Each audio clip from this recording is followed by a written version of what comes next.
তৃতীয় দিনের সংলাপে জাতীয় ঐকমত্য কমিশন ১৬৬টি সুপারিশ নিয়ে আলোচনা। দুপুরে সুপারিশ জমা দেবে বিএনপি এনসিপি। সুন্দরবনের কমলতেজি এলাকায় আগুন ২৪ ঘন্টা পর নিয়ন্ত্রণে। আরেকটি নতুন এলাকায় আগুন, বনরক্ষীদের উদ্বেগ। ঈদযাত্রায় নরসিংদীর ৫৫ কিলোমিটারের যানজটের শঙ্কা। ঢাকা সিলেট মহাসড়কে চলছে উন্নয়ন কাজ, বিকল্প সড়ক ও খানাখন্দে ভরা। যমুনায় নতুন রেল সেতুর কারণে ভাড়া বাড়িয়েছে কর্তৃপক্ষ। গণশুনানি না করে বৈষম্য তৈরির অভিযোগ যাত্রীদের, দ্রুত নিষ্পত্তির দাবি।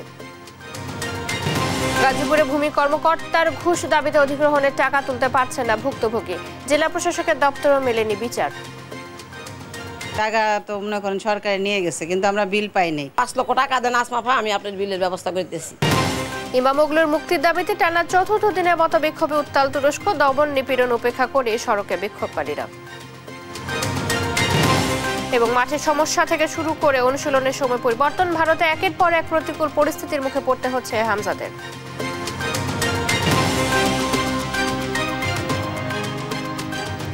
দেখছিলেন সংবাদ শিরোনাম, এবারে বিস্তারিত সংবাদ। দুপুরে আপনাদের সাথে আছি জ্যোতি সরওয়ার। বাংলাদেশ জাতীয়তাবাদী দল বিএনপি এবং জাতীয় নাগরিক পার্টি এনসিপি দুপুরে জাতীয় ঐকমত্য কমিশনের সুপারিশ জমা দেবে। দুপুর ১টায় বিএনপি ও দুপুর ২টায় এনসিপির প্রতিনিধিরা লিখিত সুপারিশ জমা দেবেন। এর আগে সকালে ঐকমত্য কমিশনের সাথে আলোচনায় বসে রাষ্ট্র সংস্কার আন্দোলনের প্রতিনিধিরা। রাষ্ট্র সংস্কার ইস্যুতে ঐকমত্য কমিশনের ১৬৬ সুপারিশের মধ্যে ১৫১ পয়েন্টে একমত, ৫টিতে মতানৈক্য ও ১০টিতে অন্য প্রস্তাব দিয়েছে রাষ্ট্র সংস্কার আন্দোলন। জাতীয় ঐকমত্য কমিশনের সাথে বৈঠক শেষে সংবাদ সম্মেলনে একথা জানান রাষ্ট্র সংস্কার আন্দোলনের প্রধান সমন্বয়কারী হাসনাত কাইয়ুম। এ সময় তিনি বলেন, বাস্তবায়ন প্রক্রিয়ায় অন্যান্য রাজনৈতিক দল একমত হলে সংস্কার করতে সংসদ নির্বাচনের আগেই গণভোটে রাজি আছে দলটি। সংবিধান সংস্কার প্রাধান্য দিয়ে আমাদের আন্দোলন। এছাড়া মৌলিক অধিকার বাস্তবায়নে জেলায় নাগরিক আদালত, ১৫ বছরের পাচার অর্থ ফেরাতে অর্থনৈতিক ট্রাইব্যুনাল, পাচারকৃত সম্পত্তি বাজেয়াপ্ত করতে আইন সংশোধন করার আহ্বান। ১৯টি বিভাগীয় সরকার ব্যবস্থা চালু করতে হবে।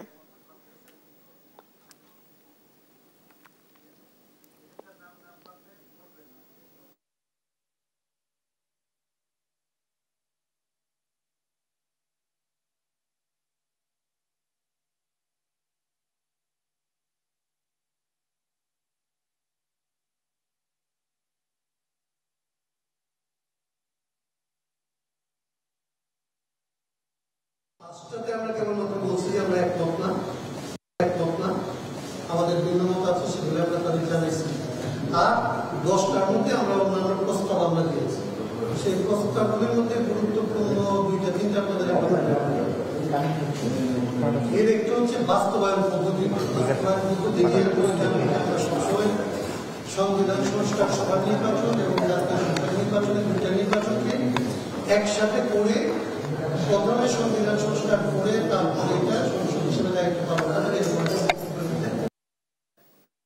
জাতীয় ঐকমত্য কমিশনের তৃতীয় দিনের সংলাপে শুরুতে অংশ নেয় রাষ্ট্র সংস্কার আন্দোলন। বেলা ১টায় প্রতিবেদন জমা দেবে বিএনপির প্রতিনিধি দল। এরপর বেলা ২টায় সংলাপে বসবে জাতীয় নাগরিক পার্টি এনসিপি।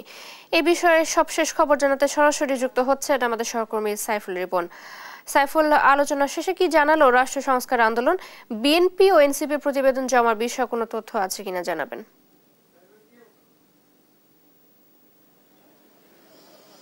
বিএনপির প্রতিনিধি দল বেলা 12:30 থেকে 1টার মধ্যে এই সংসদ ভবন এলাকায় থাকার কথা এবং জাতীয় ঐকমত্য কমিশনের সাথে যেই বৈঠক, সেই বৈঠক এবং বিএনপির পক্ষ থেকে যে সংস্কার নিয়ে যে সুপারিশ তুলে ধরা, সেই বিষয়টি নিয়ে বিএনপির প্রতিনিধি দল বেলা 12:30 থেকে 1টার মধ্যে আসবেন। এবং এর আগে ইতিমধ্যে কিন্তু সকাল 9:30টায় রাষ্ট্র সংস্কার আন্দোলনের পক্ষ থেকে জাতীয় ঐকমত্য কমিশনের সাথে বৈঠক অনুষ্ঠিত হয়েছে এবং সেই বৈঠকে ইতিমধ্যেই প্রায় 2 ঘন্টার বেশি সময় জুড়ে বৈঠক অনুষ্ঠিত হওয়ার পর বাইরে এসে রাষ্ট্র সংস্কার আন্দোলনের প্রধান সমন্বয়কারী একাধিকবারই কথা বলেছেন এবং তারা যেটি বলেছেন যে সংবিধান সংস্কারকে প্রাধান্য দিয়ে দীর্ঘ 10-12 বছর ধরে তারা আন্দোলন করে আসছেন এবং বৈঠকে তারা মূলত যে ঐক্যমত কমিশনের যেই সংস্কার কমিশনগুলোর যে সুপারিশগুলো ছিল যে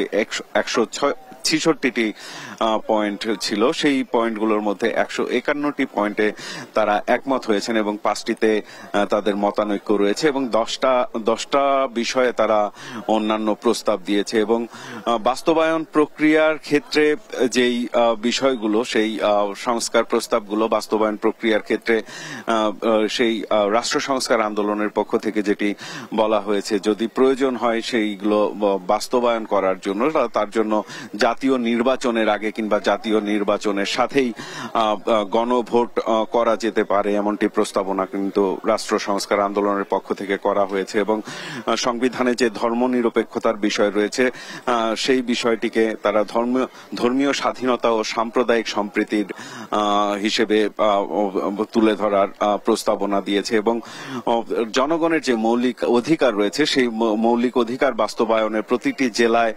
নাগরিক আদালত করার দাবি জানিয়েছে রাষ্ট্র সংস্কার আন্দোলন এবং পাশাপাশি 15 বছরের যে পাচার হওয়া অর্থ সেই অর্থ ফিরিয়ে আনার জন্য বিশেষ ট্রাইব্যুনাল করার পাশাপাশি যে মহকুমা ছিল একসময় সারা দেশে যে 19টি মহকুমা সেই 19টি মহকুমা ধরে 19টি বিভাগীয় প্রশাসনিক কেন্দ্র করার প্রশাসনিক ব্যবস্থা চালু করার দাবি জানানো হয়েছে এবং এনসিসির বিষয়ে যে বিষয়টি নিয়ে বিএনপির পক্ষ থেকে বলা হচ্ছে যে অরাজনৈতিক ব্যক্তিদের এখানে অধিষ্ঠিত করার জন্য আরো সুযোগ তৈরি করা হয়েছে সেই বিষয়ে কিন্তু রাষ্ট্র সংস্কার আন্দোলনের পক্ষ থেকে যেটি বলা হয়েছে যে এনসিসির বিষয়ে নির্বাচিত সরকার যখন থাকবে খুব স্বাভাবিকভাবে নির্বাচিত মানুষ সেসব জায়গায় বসবেন সেই হিসেবে এনসিসির পক্ষেই রাষ্ট্র সংস্কার আন্দোলন অবস্থান তাদের তুলে ধরেছে তো এই ছিল আমার কাছে এখানকার সর্বশেষ পরিস্থিতি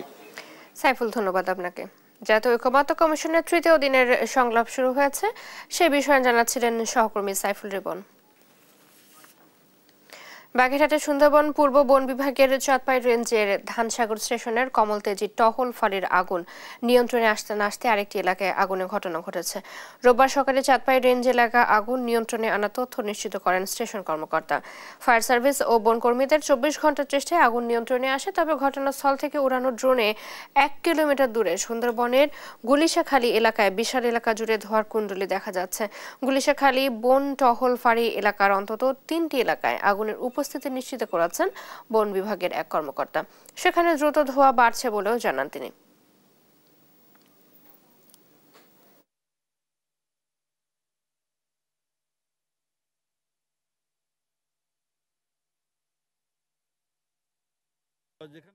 যেতে আমাদের অনেক বেগ পেতে হয়েছে যেহেতু 3 কিলো আমরা পানির উৎস থেকে 3 কিলো ভিতরে এই যে বন জঙ্গলের ভিতর দিয়ে আমাদের যেতে কষ্ট হয়েছে আমরা চেষ্টা করেছি যত সময় সেখানে পৌঁছানো আসলে তো আপনারা জানেন যে এটা আসলে খুব একটা বন্ধুর পথ এবং এখানে যাওয়া অনেক কষ্টসাধ্য তবু আমার টিম অনেক কষ্ট করে গেছে যে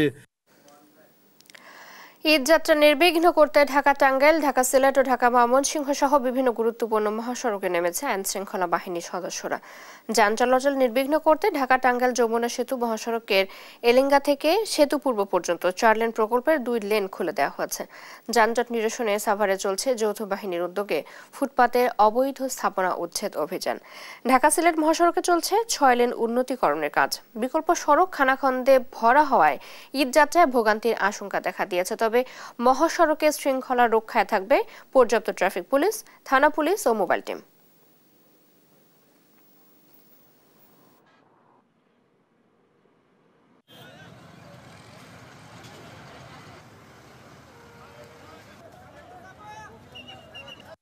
ইতিপূর্বে আমরা কয়েকবার এই উচ্ছেদ অভিযান পরিচালনা করে আসছিলাম আপনাদের মাধ্যমে সাভারবাসীকে এবং অবৈধ যারা ফুটপাতে ব্যবসা করেন তাদের একটা মেসেজ দিতে চাই আপনারা কেউ ফুটপাতে ব্যবসা করবেন না বৈধ জায়গায় ব্যবসা করেন উপজেলা প্রশাসনের পক্ষ থেকে যে ধরনের সহযোগিতা লাগে আমরা আপনাদেরকে সহযোগিতা করব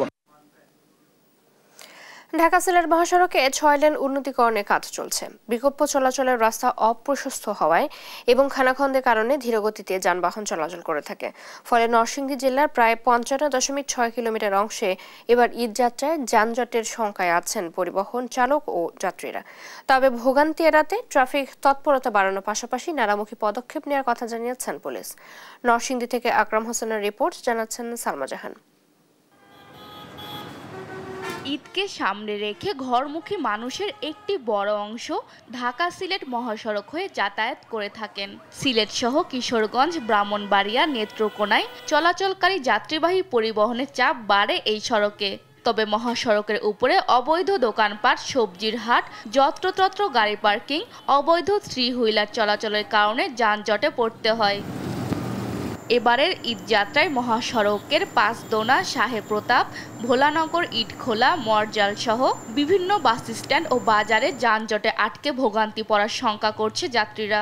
অনেক বেশি অবৈধ গাড়ি রোডে বাইরে যাওয়ার কারণে বৈধ যেসব গাড়ি আছে যাতায়াত করতে পারে না। রাস্তাঘাট ঠিক হইতেছে, রাস্তাঘাট ঠিক হোক যাতে শুধু গাড়িগুলা বাইপাস রাস্তা করে চলতে পারে। আর চালকরা বলছেন 6 লেনের নির্মাণ কাজ চলার কারণে মহাসড়কে প্রায় সময় যানজট সৃষ্টি হচ্ছে। সরকার আপনার এই অটো রিক্সা, সিএনজি আপাতত কিছুদিনের বন্ধ করে দেওয়া, ঈদের যাপনটা ভালোভাবে করতে মানুষ রাস্তা দিয়ে ড্রাইভারের কাজ চলতেছে। দাম তো লাগবে, এটা তো দূর চলতে 4 রাস্তা টাকা ছিল চাকরি করতেছে। এদিকে সড়ক ও জনপথ বিভাগ জানায় ঢাকা সিলেট মহাসড়কের নরসিংদীর 10 কিলোমিটার তাদের আওতায় আছে। বাকি অংশ সাসেক ঢাকা সিলেট করিডোর উন্নয়ন প্রকল্পের আওতায় আছে। তারা মহাসড়কে খানাখন্দ মেরামতে ভ্রাম্যমাণ দলের মাধ্যমে কাজ করছে। ঈদকে সামনে রেখে আমাদের সেই সার্বক্ষণিক যে মেরামত টিম সেটা কাজ চলমান আছে এবং সেটা ঈদের আগ পর্যন্ত কাজটা অব্যাহত থাকবে। এদিকে ঈদযাত্রা নির্বিঘ্নে করতে ট্রাফিক পুলিশ ও হাইওয়ে পুলিশ কাজ করে যাচ্ছে বলে জানান পুলিশ সুপার। এই পুরো রাস্তাটাকে আমরা কিন্তু কয়েকটি জোনে বিভক্ত করেছি এবং প্রত্যেকটি থানা রাউন্ড দ্য ক্লক একদম 24 আওয়ার্স কিন্তু আমাদের টহল, চেকপোস্ট এগুলো চলমান রয়েছে। আইন শৃঙ্খলা বাহিনীর সদস্যদের তৎপরতায় ঢাকা সিলেট মহাসড়কে এবার ঈদযাত্রা স্বস্তিদায়ক হবে বলে প্রত্যাশা যাত্রী ও চালকদের। নিউজ ডেস্ক, দেশ টিভি। এবং এই নিয়ে আরো জানাতে টাঙ্গাইল ও নরসিংদী থেকে যুক্ত হচ্ছেন আমাদের সহকর্মী অভিজিৎ ঘোষ ও আকরাম হোসেন। শুরুতেই যাচ্ছি টাঙ্গাইলে। অভিজিৎ, ঈদযাত্রা নির্বিঘ্ন করতে হাইওয়ে পুলিশ ও প্রশাসনের তৎপরতা কেমন দেখছেন? সড়কের সার্বিক চিত্র কেমন দেখছেন জানাবেন। চৈতি, আপনি জানেন যে ঢাকা টাঙ্গাইল যমুনা সেতু মহাসড়ক, এই সড়কটি কিছুদিন পরেই ঈদযাত্রা শুরু হবে এবং ঈদযাত্রা শুরু হলে এই মহাসড়কটিতে পরিবহনের সংখ্যা বেড়ে যাবে। স্বাভাবিকের তুলনায় প্রায় 4 গুণ পরিবহন এই মহাসড়কটিতে চলাচল করবে। তবে এই চলাচলকে কেন্দ্র করে হাইওয়ে পুলিশ এবং জেলা পুলিশ, পাশাপাশি জেলা প্রশাসন এবং সেতু কর্তৃপক্ষ সবাই উদ্যোগ নিয়েছে এই মহাসড়কটিতে যানজট নিরসনে। তবে আপনি জানেন যে এই ঢাকা টাঙ্গাইল যমুনা সেতু মহাসড়কের যে কাজ চলমান রয়েছে সেই কাজটি এখন বন্ধ রয়েছে। তবে এলেঙ্গা থেকে সেতু পর্যন্ত যে 13 কিলোমিটার সড়ক, সেটি একটি সার্ভিস লেন চালু করে দেওয়া হয়েছে গত 2 দিন ধরে এবং এই সার্ভিস লেনের দুই পাশে যে সাইডের যে সড়ক বলে যে শোল্ডার বলা হয়, সেটি কাঁচা থাকাতে অনেক গাড়ি সেটিখানে দুর্ঘটনা ঘটে উল্টে যাচ্ছে এবং এতে হতাহত না হলেও আহত হচ্ছে অনেকেই। আপনি জানেন যে এই ঢাকা টাঙ্গাইল মহাসড়কের একটি নতুন আতঙ্ক তৈরি হয়েছে, সেটি হচ্ছে ডাকাতি। গতকালকে মির্জাপুরে এই ডাকাতির ঘটনা ঘটেছে এবং যারা গরু ব্যবসায়ী বা মহিষ ব্যবসায়ী রয়েছেন তাদের কাছ থেকে ফাঁকা গুলি ছুড়ে তাদের কাছ থেকে টাকা লুটপাট করা হয়েছে। এবং আপনি জানেন যে এই মহাসড়কটিতে যেহেতু উত্তরবঙ্গের 22টি জেলার সাথে এই মহাসড়ক কানেক্টিভিটি রয়েছে, তবে এটি এই কারণে গুরুত্বপূর্ণ। আরেকটি জানেন যে যেহেতু এখনো ঈদযাত্রা শুরু হয়নি এবং যে কারণে বাড়তি পুলিশ বা আইন শৃঙ্খলা বাহিনীর সদস্যদেরকেও এখনো মোতায়েন করা হয়নি। তবে এখন হাইওয়ে পুলিশ তারা কাজ করছেন, যদিও এখনো যানজটের সৃষ্টি হয়নি। আর আপনি জানেন যে এই মহাসড়ককে কেন্দ্র করে ঈদযাত্রা এবার প্রায় 700 পুলিশ মোতায়েন করা হবে, এমনটি জানিয়েছেন জেলার পুলিশ সুপার যিনি। আর আরেকটা পাশাপাশি যেহেতু মহাসড়কের এলেঙ্গা থেকে সেতু পর্যন্ত যেহেতু একটি সার্ভিস লেন চালু হয়েছে, যে কারণে 2টি রাস্তা হয়েছে, প্রশাসন বলছে এই বিকল্প সড়ক একটি তারা প্রস্তুত করে রেখেছেন। তবে যেহেতু 4 লেনের মহাসড়কের যে গাড়িগুলো রয়েছে সেটি সেতু পুরো পারে গিয়ে একটু স্লোতে করার কারণে একটি যানজটের সংখ্যা কিন্তু রয়েছে। পাশাপাশি এই মহাসড়কটিতে এবার যে যানজটের ভোগান্তি একটু কমবে বলে প্রশাসন আশ্বস্ত করেছে। আমরা এই ঢাকা টাঙ্গাইল মহাসড়কের সর্বশেষ তথ্য জানাচ্ছিলাম। আমরা এখন চলে যাব নরসিংদীতে, সেখানে রয়েছেন আকরাম হোসেন, আমরা জানবো সেই মহাসড়কের অবস্থা। আকরাম। বিশ্বজিৎ, যেমনটা বলছিলেন আপনি টাঙ্গাইলের মহাসড়ক নিয়ে, আমাদের নরসিংদীতে রয়েছে ঢাকা সিলেট মহাসড়ক। এই ঢাকা সিলেট মহাসড়ক বর্তমান চৈত্রের গরম এবং ধুলাবালি ঢাকা সিলেট মহাসড়ক উন্নয়ন প্রকল্প সাসেকের অধীনে 6 লাইন কাজের নির্মাণ কাজ শুরু হয়েছে এবং এর কারণে রাস্তায় বিভিন্নখানে খানা খন্দর এবং বিভিন্ন নির্মাণ কাজ চলার কারণে এবং নির্মাণ সামগ্রী রাখার কারণে রাস্তা শুরু হয়ে গিয়েছে এবং মহাসড়ক শুরু হওয়ার কারণে এখানে যানজট নিত্য নতুন লেগেই রয়েছে এবং গাড়ি চলাচল অত্যন্ত ধীর গতিতে হয়েছে এবং এর কারণে সাধারণ যাত্রীদের দুর্ভোগ বাড়ছে। এই বিষয়ে আমরা কথা বলেছিলাম সড়ক বিভাগের নির্বাহী প্রকৌশলী মোহাম্মদ রেজাই বাড়ির সাথে। উনি আমাদের জানিয়েছেন যে ঈদ যাত্রাকে নিরাপদ এবং সুন্দর রাখার জন্য ওনার ঢাকা সিলেট মহাসড়কে যেই গর্তগুলো রয়েছে উনি এগুলা ভরাট করার জন্য নিয়মিত কাজ করছেন এবং ঢাকা সিলেট মহাসড়কের উন্নয়নমূলক যেই কাজ এটা 1 সপ্তাহের জন্য স্থগিত করা হবে এবং ঢাকা সিলেট মহাসড়কের যেই অংশটুকু এটা নিরাপদ এবং যানজটমুক্ত রাখার জন্য জেলা পুলিশ বিভিন্ন ইউনিটে ভাগ করে কান্দাইল, মাধবদী, শেখারচর, বাবুরহাট, পালতোনা মোড়, সাহেবপ্রতাপ মোড়, আমি রয়েছি সাহেবপ্রতাপ মোড়ে, ভেলনগর মোড়, ইটাখোলা, বাড়িচা এবং মর্জাল সরকারি বিভিন্ন মোড়ে পয়েন্টে তারা পুলিশ বাহিনী নিয়োগ করেছেন এবং আমরা কথা বলেছি জেলা প্রশাসনের সাথে।